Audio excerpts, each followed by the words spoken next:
प्यारे दोस्तों, हम इस चैनल पर डेली अहादीस पेश करते हैं। हमारी हौसला अफजाई के लिए चैनल को सब्सक्राइब कर दें। जज़ाकल्लाह। अल्लाह के नाम से शुरू जो निहायत मेहरबान रहमत वाला है। हज़रत इब्ने उमर रज़ी अल्लाह ताला अन्हो कहते हैं कि मैं रसूलुल्लाह सल्लल्लाहु अलैहि वसल्लम के साथ था कि आपके पास एक अंसारी शख्स आया।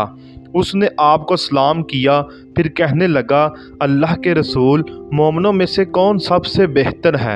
आप सल्लल्लाहु अलैहि वसल्लम ने फरमाया, जो उनमें से सबसे अच्छे इखलाक वाला है।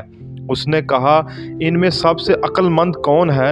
आप सल्लल्लाहु अलैहि वसल्लम ने फरमाया, जो इनमें मौत को सबसे ज़्यादा याद करे और मौत के बाद की ज़िंदगी के लिए सबसे अच्छी तैयारी करे, वही अक्लमंद है।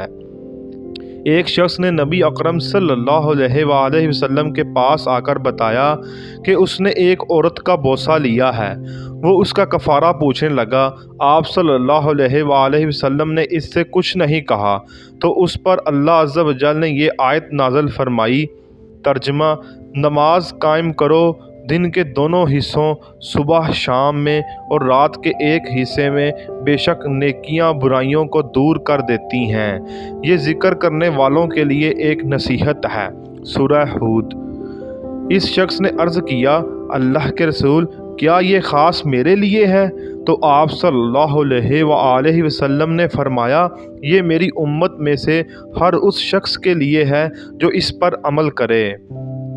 तशरीह: इस हदीस शरीफ से पता चलता है कि जिससे ये गुनाह सरज़द हो जाए उसे चाहिए कि तौबा करे और 5 वक्त की नमाज खुलूसे दिल से वक्त पर अदा करे तो उसका ये गुनाह माफ़ कर दिया जाएगा, क्योंकि नमाज बुराइयों को मिटाती है और हदीस शरीफ में है कि नमाज बुरे कामों और बेहयाई से रोकती है।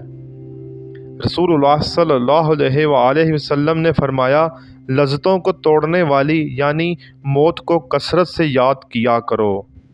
प्यारे दोस्तों, ये प्यारी प्यारी अहादीस ख़ुद भी याद करें और दोस्तों के साथ शेयर भी करें। अल्लाह पाक हमें इन अहादीस पर अमल की तौफ़ीक अता फ़रमाए। जज़ाकल्लाह। शुक्रिया।